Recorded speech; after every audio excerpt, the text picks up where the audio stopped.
Joe Ward. I work in Government Security Group in the Cabinet Office. For those who are not familiar with Government Security Group, we're a unit in the department, and we are the functional leaders for security across all of government, setting these standards, the policies, ranging from physical, personnel, and cyber security. I'm going to talk a bit about background to GovASSURE, why we're bringing about this new form of cybersecurity assurance across all of government. I'm going to talk a bit about the cyber assessment framework, the CAF, which some of you in the room are probably familiar with, and why governments are moving towards using the CAF. I'm going to talk a bit about the process and methodology we've created for GovASSURE in regards to why we wanted to run through the process in a five-stage process, working with departments, taking into account the complexity and difference that we have across the government estate. We'll talk a bit about the independent assurance review, which is a bit of a game changer for how central government does cybersecurity assurance. I'll talk a bit about pilots that we've been running and some of the engagement, and importantly as well, talk about accreditation and industry engagement. How can third-party companies get involved in GovASSURE? And then, as we mentioned, I'm more than happy to take any questions at the end as well. So why are we doing GovASSURE? So GovASSURE was launched this April. For those of us who are at Cyber UK in Belfast, you may have seen Chancellor Duchy Lancaster, Oliver Dowden, now the Deputy Prime Minister, launched that GovASSURE is here for all central government organisations. I think to understand why we're bringing about GovASSURE, this new approach, you need to take a step back and see what came before in regards to not only for example, the integrated review, which was published a few years ago. You had the National Cyber Strategy as well, which was launched towards the end of 2021. The start of last year as well, we developed the Government Cybersecurity Strategy. And it's quite an interesting document in regards to, it's quite an ambitious document for government, I would say, particularly its vision and aim in regards to really ensuring that core government functions, ranging from the types of systems and interactions we have with the public on a day-to-day basis, compared to, as well, the national security apparatus, making sure they are resilient to cyber attacks, strengthening the UK as a leading and sovereign nation, as a democratic and responsible cyber power. Now, that sets out the vision, and we set ourselves quite an ambitious target, and you'll see that at the bottom here, for government's critical functions to be significantly hardened to cyber attack by 2025.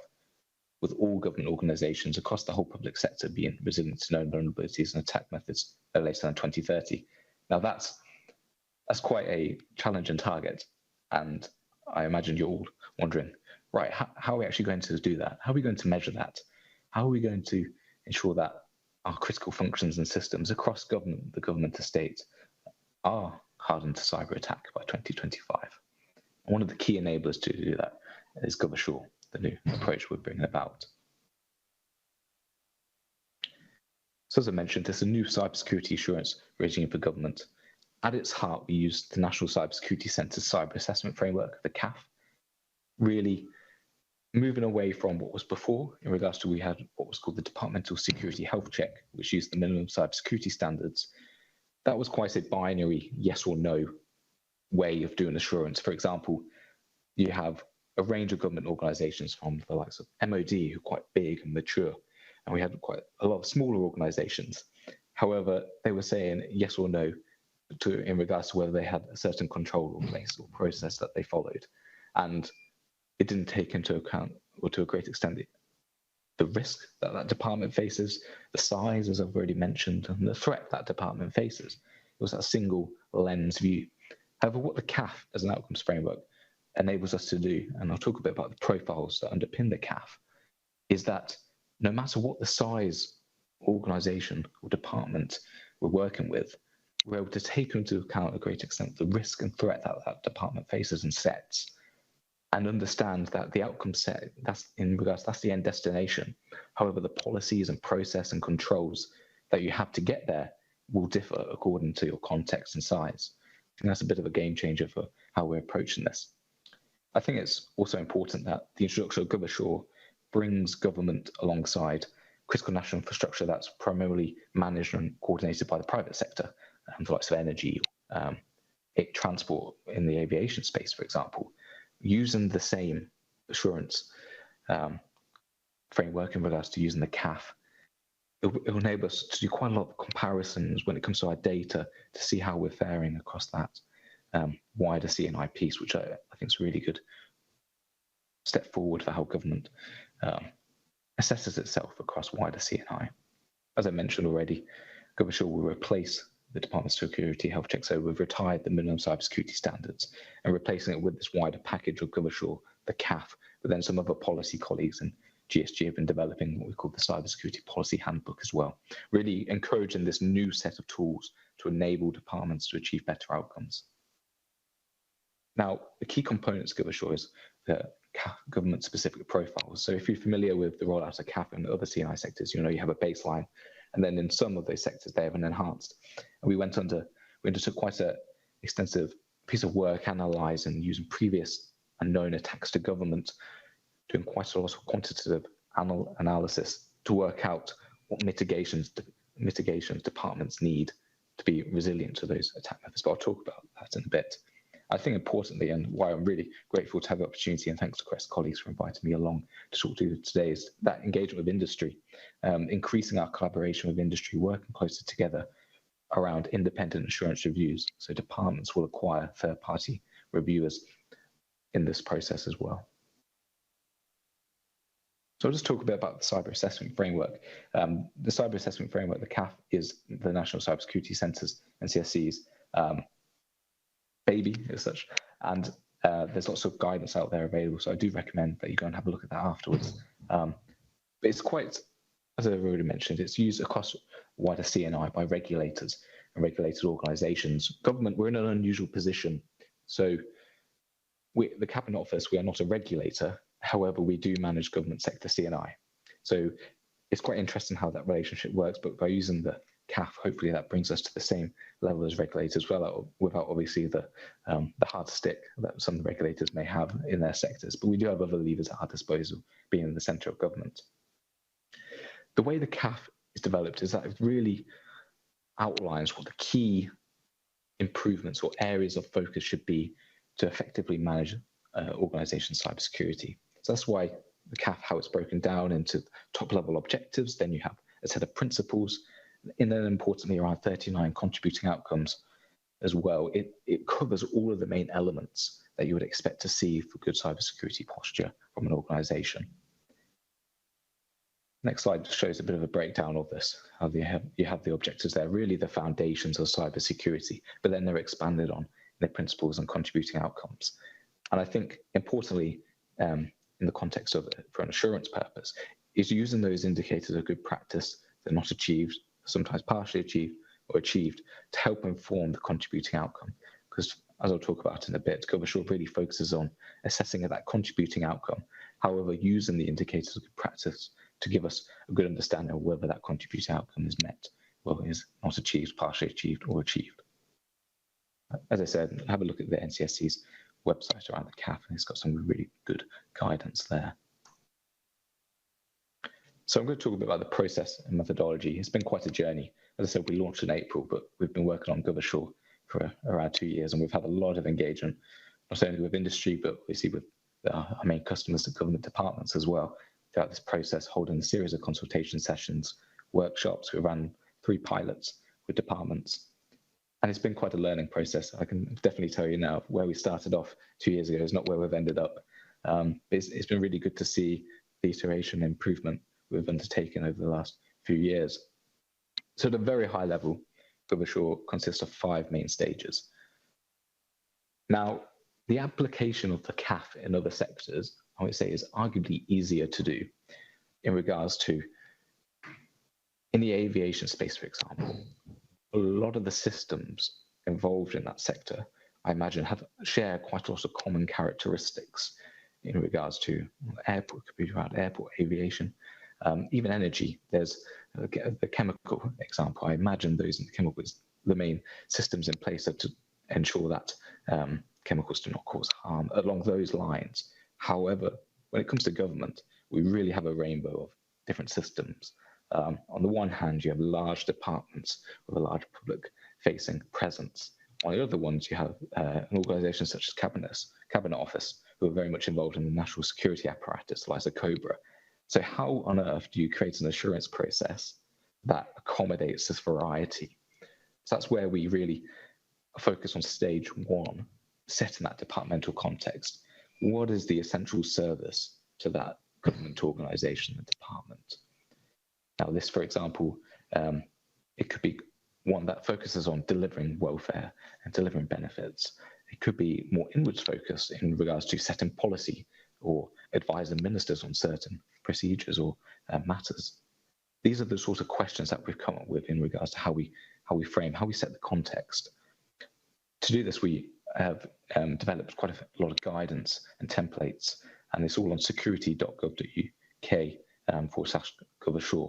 So there's a lot of information on their templates that we ask departments to complete, because by asking them to define that context, what is their essential services and mission, when a third-party reviewer comes later down the line in stage 4, it enables them to just pick up this document and to see the background, why certain controls are in place, what is the risk appetite of that government organisation. So it's been a really useful exercise understanding the scope and context of that department in question. Now, it's critical systems that go through GovASSURE. However, we use the identification and scoping of essential services and mission to understand what are the critical systems that underpin those essential services. So you can see quite a nice narrative building. You've got your services, your key mission. What is it that your department does? Now, what are the critical systems that enable you to deliver on that essential service? And this is how we take into account that variety across the government sector, the different department functions and roles that they conduct. So we ask departments to draw on wider existing processes. For example, business continuity planning is unsurprisingly very common and regular practice in government, so we ask them to draw on that. Government CNI, if they have a system that's CNI, classified as government CNI, that is automatically in scope. So we end up with a list of really critical systems that underpin and support the essential service to which to take forward and to be reviewed against the CAF. And once you've narrowed that down, you've got your systems that you're going to choose. For example, government departments are likely going to choose between 5 and 10 in the first year of GovASSURE. You have to scope that out. Where are you going to draw the scope boundary for that system? Because some systems could be huge. So we're just going to focus on a specific segment of that system. What are the key dependencies of that system? What's the elevator pitch for that system? I think that's really important, particularly from a third-party reviewer perspective, understanding why is this system important? And importantly as well, what CAF profile, baseline or enhanced will be applied to that system. Then the department will conduct the self-assessment against that system, against the CAF, using something what we've called WebCAF. We've tried to move away from the use of spreadsheets by developing in-house an online platform and process to which departments go into their returns. Those returns against those systems will be independently verified against the accordant profile that's been assigned to that system, working with industry there to really enable better outcomes. And what do we do with those outcomes in regards to a final report? The department works with government security groups, so myself and colleagues, to develop a get well plan, a targeted improvement plan based on looking at resourcing, funding in place to really look at what is achievable in terms of improvements to be made over the next coming year. This is a very high level overview of GovASSURE, but it's key is that it's quite a repeatable process, because what you're asking is define what you do on the tin. What is it you do? What are the things that enable you to do what you do in regards to you have your critical systems, conducting the self-assessment, drawing on that independent assurance review perspective as well. It's quite different, GovASSURE, though, to the other applications of the CAF. For example, CAF is someone who we really appreciate again, the learning lessons from. For example, it's between the GSG and the department to work and agree stage 1 to stage 3, and stage 5, with external support only brought in for stage 4, that independent assurance review. Whereas in other schemes, it does differ there earlier on in the scoping. However, for GovASSURE, the companies, the external reviewers are only involved in stage 4. I've mentioned a bit about the government CAF profiles, and I'll just add a bit of flavour to what they are. So all government organisations will be expected to meet the baseline profile pretty much by 2025, particularly around their critical systems. Now, I mentioned earlier at the start, how do we assess whether critical systems are resilient to known cybersecurity attacks and vulnerability by 2025? That's where the baseline profile comes in. So the profiles have been developed based on the most likely and impactful attacks to government. And we undertook a lot of analysis and work to determine what are the indicators of good practice within the CAF, which would help mitigate that attack. So we set, for example, the different contributing outcomes, what level they should be at to help mitigate future attacks or similar attacks to the ones we've based our analysis on. Likewise, when we look at further attack scenarios, this raised the bar in regards to the enhanced profile. So where in the chain do those mitigations need to be in place to help really ensure robustness of that system in question? Now, I should have mentioned at the start, GovASSURE is only for official sensitive and official. It does not touch on secret or above. But the decision to whether you put something, a critical system, against the enhanced profile is something that needs to be really considered, because obviously you would think all government systems are really important, and government CNI is automatically assigned the enhanced profile. But in government, there's those systems, for example, corporate networks, which are so important for the rest of the organization to get on with their daily jobs and enable other functions within the department, that a discussion of whether different threat drivers for that system, it could be, for example, PII data sets, it could be a department that is based around the globe, large public-facing interactions, it performs and is involved in national security apparatus and functions. It's these sort of decisions that you need to consider for non-CNI systems, whether that would make it applicable for the enhanced profile to be applied. They should be considered quite extensively because, as I said, the contributing outcomes and the measures in the enhanced profile are significantly higher than the baseline. It's just an example here of what we've got. This is just the baseline profile, but further information is available online if you're interested in looking at a bit of a more breakdown of the profiles. You see the contributing outcome, the 39 there, and what level it needs to be met by that critical system going through review in order to say we have met the baseline profile. So I thought it would be useful for those listening just to talk a bit about how an organization and department will actually approach self-assessment, because you might be coming at this from a third-party reviewer angle, so it provides that useful context in terms of what's come before and what am I going to be handling, for example. And wider, it's interesting to understand why this is a bit of a shift and change for how government conducts cyber security assurance than what was before. I mentioned we're using WebCAF, so we've developed a new secure web portal that departments will use to help submit their CAF self-assessments, moving away from spreadsheets, just the back and forth, and we're trying to move away from that. Importantly, WebCAF you can have lots of different authors from the department to help submit returns. For example, the CAF is broken up into 39 contributing outcomes. However, it might be a data security lead who is best placed to answer the contributing outcome around data security for that system. You might talk to professions colleagues from the security professions team within your department to provide an answer for where it says security education awareness in the CAF. It enables departments to divvy up and assign roles and responsibilities, hopefully lessening the burden on one or two colleagues within the department and really getting that reflection of a cross-government answer. It's clear, WebCAF, the way we've grouped IGPs and the contributing outcomes, because the CAF can be quite daunting if you look at it. So we've really tried to group IGPs so you have opposites. So, for example, for the contributing outcome, roles and responsibilities that are not achieved as roles are not formally assigned or defined. It mentions around roles are not allocated on a formal basis, whereas on the achieved side, it says roles and responsibilities are clearly defined, X, Y, Z. And the way we've framed WebCAF is by grouping these together, putting them right next to each other. So the department can see, oh, am I not achieved? Oh, am I achieved? Just helping with the thought process. We've done a lot of user testing as well. There's quite a lot of extensive guidance around WebCAF as well. I think importantly as well, the third-party reviewer will access WebCAF. So that is how they will provide commentary around the self-assessment that they are reviewing from the department. They can see what the department put, what evidence was referenced, and they have a look at if there's agreement or disagreement there. Importantly, no evidence will be stored on WebCAF, so that would make the classification of this system really quite high.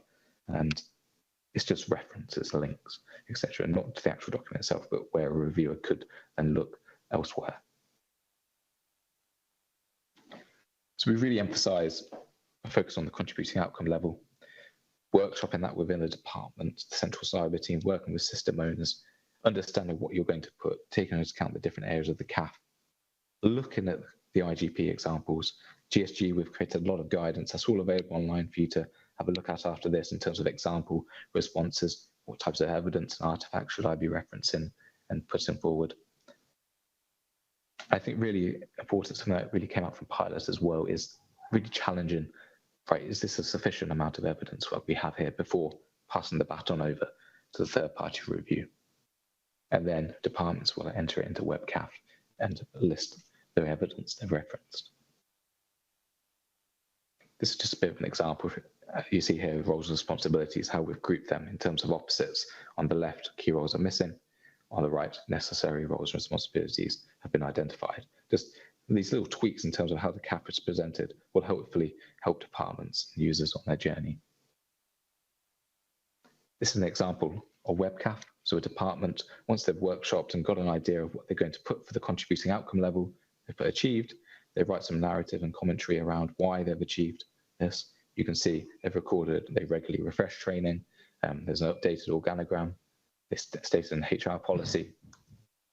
And then we also, as central government, are asking for an indication at the IGP level. Now, other sectors, for example, in the aviation space, they don't go down to the IGP level in regards to whether the statement applies. Now, the reason government are doing this is because if we notice that from across all government departments, there's certain IGPs which are weaker or some departments don't meet, this then informs us to develop policy and guidance to uplift those IGPs. So it's getting that more granular level to then, it's almost like a circular approach to then uplift that area. And we're getting constant metrics around this as well. So I thought I'd talk a bit around independent assurance review. So how are we doing this? So after they've done the self-assessment, we're handing it over to a third-party independent assurance review, really using the documentation that departments have developed and worked on before, that scoping document, to then give you an overview of what the system is, what's the background, why are certain controls the way they are in accordance to the risk they have. Now, I think it's key, and I've just been on one of the sessions today around assurance reviewer training, ensuring we have some quality control around the third-party reviews that are being conducted.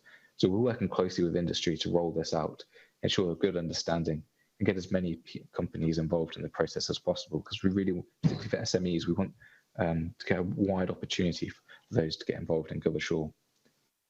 Throughout the independent assurance review, the documentation remains under the control of the department, who will facilitate the information as and when it's necessary, according to their risk and controls that they have in place already.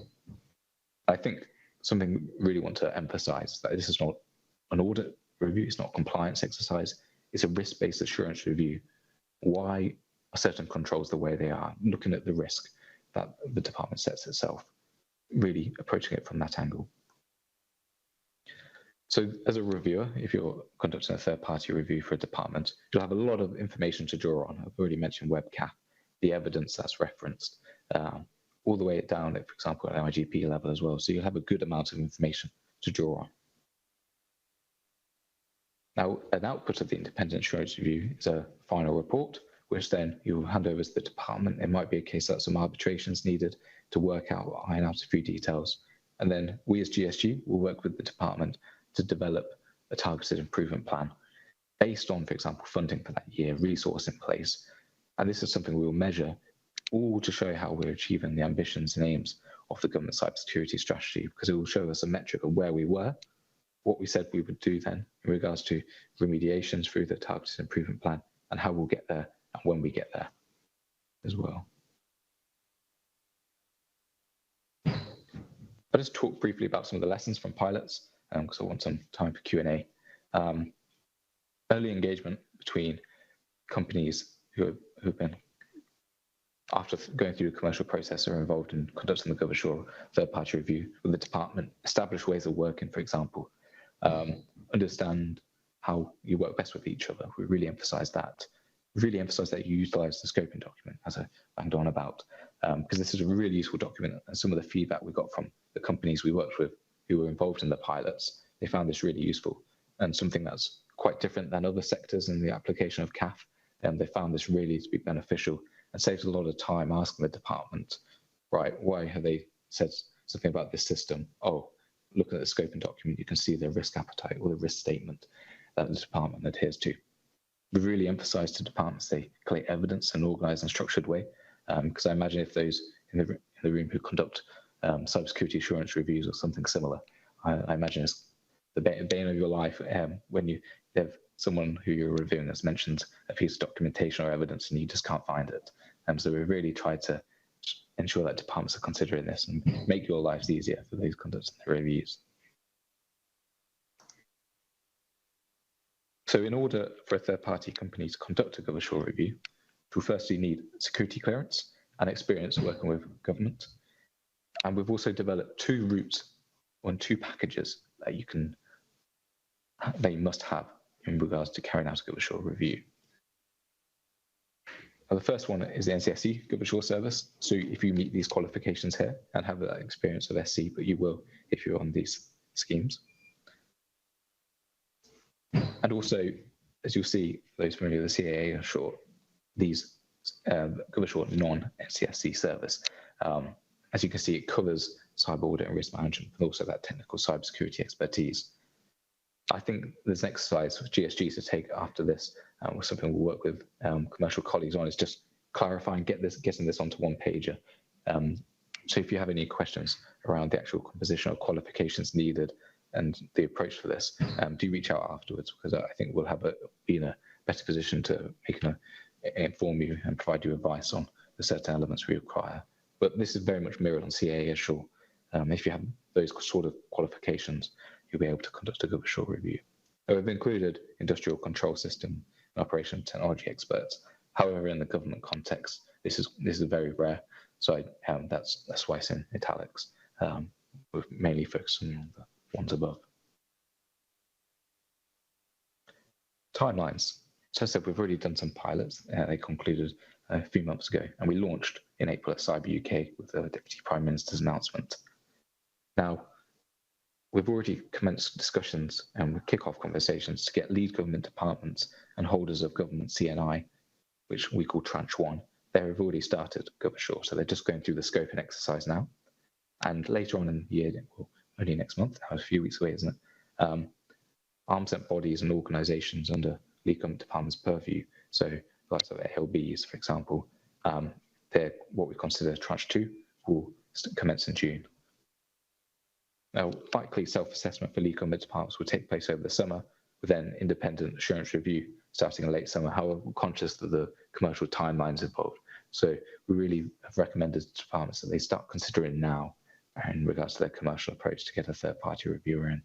As I said, we delivered our first training session today. That's why I sadly can't join you in person, but there'll be future ones. So we'll make sure that those interested hear about that are involved. As the last bullet says, we'll get the final outputs from GovASSURE in the autumn. So in summary, I'm keen to take some questions and hear from those in the room. This is a major step change for how government does cybersecurity assurance. We're going to improve our overall resilience, not just at a departmental level, but across the board. The introduction of independent assurance review is a game changer as well for government, and the use of the CAF. This is something that I know a lot of departments use, the likes of NIST, ISO 27001. The CAF is a framework which allows those other frameworks to be talked to and translated in the language of the CAF. For example, if a department's using NIST, we're not asking them to change how they do their internal reporting at all. We just want them to talk to us in the language of the CAF. We've done a lot of mapping exercises which show how you can map NIST, ISO, etc. to the CAF, making departments' lives easier. This is one of the key enablers to deliver the government cybersecurity strategy, to understand where we need to be and how we get there is through GovASSURE. I wanted to emphasize as well that GovASSURE is different to other applications of the CAF in the aviation space. There's some similarities, of course, but it is different in regards to companies only being involved in the independent assurance review phase. It is a repeatable process. So if there's colleagues in the room who are responsible for wider CNI sectors, do come and have a chat with us around this, because this form of approach, I think, is being recommended by the NCSC and regards to wider CNI, how it's a repeatable and quite a good blueprint for cybersecurity assurance going forward. And it's really important that our engagement with industry and the third-party review phase, that the outputs we get from that really will help drive departmental cybersecurity resilience, identifying weaknesses and how we all get there as a wider government. Here's my email, but more than happy to have some discussions and questions if that's good. Thanks. Thanks, Joe. That's great. Is there any questions from the floor for Joe? You've obviously been pretty comprehensive. One at the back. Hi, just a quick question. What tool set is available for validation of controls or technical claims testing?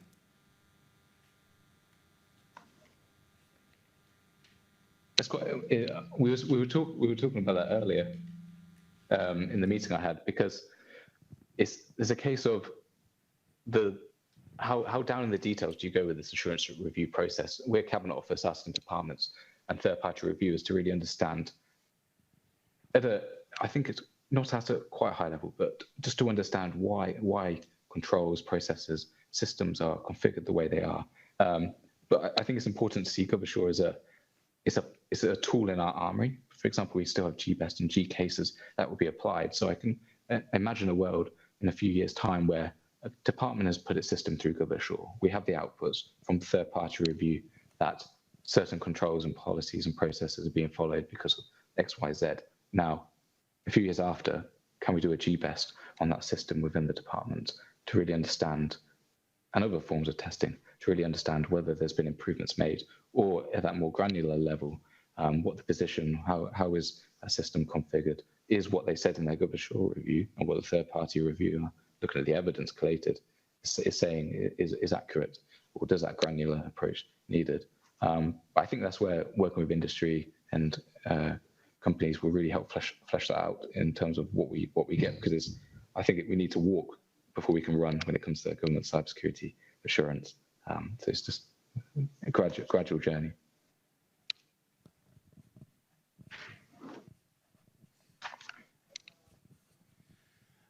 You say this is a repeatable process. Are you going to determine frequency of repetition per department, or is this going to be a standard annual repeatable process, or is this a one-shot?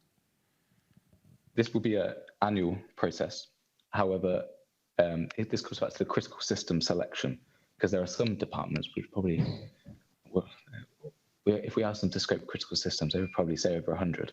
And we have to be reasonable here in terms of we're focusing on government CNI first. So it might be the case that you can get half of your government CNI through first year, then the second year you'll come back to it. But this is a repeatable annual process that we're doing. However, it's been interesting having some conversations with departments, and they're moving towards that more continuous assurance approach. So the GovASSURE approach, they're going to conduct like every quarter, for example, for 5 systems every quarter. However, from a central point, we'll only get the findings from one of those quarters, if that makes sense. But this will be an annual process going forward, really focus on the prioritization of government CNI and our most important systems at first. So he's probably talking about 5 to 10 systems a year for central reporting purposes. Hi, following on from that, a lot of the language within it is very organisational based. It's quite high level. Do you see that sort of changing to be a sort of CAF for an enterprise versus CAF for a system?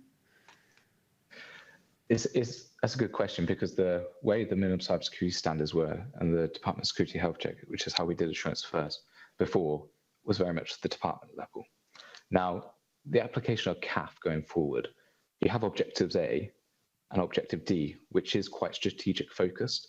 In regards to Objective A in the CAF focused on governance. Now, it's unlikely that each individual system will have different governance processes in government. So those sort of answers, Objective A and Objective D, where it talks about lessons learned, I imagine they can be completed at that central cyber team level. However, objectives B and C really dive into the details more of the system. For example, the specific control set for that system. With the breakdown of the CAF itself, I think it blends itself quite nicely for that organizational perspective and the system perspective. In the pilot, for example, one of the departments we were working at, they had a second line of assurance in the cybersecurity team who were able to provide answers at a more holistic level for objectives A and D. And then they asked the system owners to complete the returns for objective B and objective C. And it was almost, it was like they were, by doing that, they were able, the second line of assurance team in the department were able to test whether what they were setting at that higher level was being put in practice by the working level on the system ground. So that's all the discussions we have as well. But I want to emphasize as well, GovASSURE is to understand that wider government security piece, department with other departments. It's just a tool, one of the tools we have at our disposal to do that. It might be more in-house, internally to the department in terms of getting right down into the details of that system in question. Hi, Joe. I was just wondering what the procurement process was going to look like for these services. Is it going to go on to Crown Commercial, or is it going to be like a dynamic procurement framework or something along those lines? Good question. It's Jonathan, isn't it? Hi, Jonathan. I should have mentioned that. So Crown Commercial Services have developed on their cybersecurity services 3 framework, a GovASSURE filter. So we'll be able to, or a department who is paying for all of this, will be able to acquire and select via those filters companies who meet those relevant accreditations. So if a company has the NCSE route, you'll have a list of companies there. If a company does not have the NCSE route, but has the other alternative, the non-NCSE route, the GovASSURE service that I presented there, departments will be able to pick from those list of companies there. So if you're engaged with current commercial services, do reach out to them, find out more how your company, if you're representing a company today, can get onto the marketplace, or reach out to myself about that. But yeah, departments at a high level, departments will acquire this and pay for this via Crown Commercial Services. Yeah, hi. Do you see this bleeding over into defence? Obviously, with at the moment where CIDA manage the DART tool base and database, where they go through the risk balance case process. Do you see that this will overtake that or replace that at any point? I don't think so. I think we're early days. I think GovASSURE is very much focused on the government departments in question, and we've had quite a lot of discussion with MOD colleagues around how we work effectively with them. But no, I don't think so.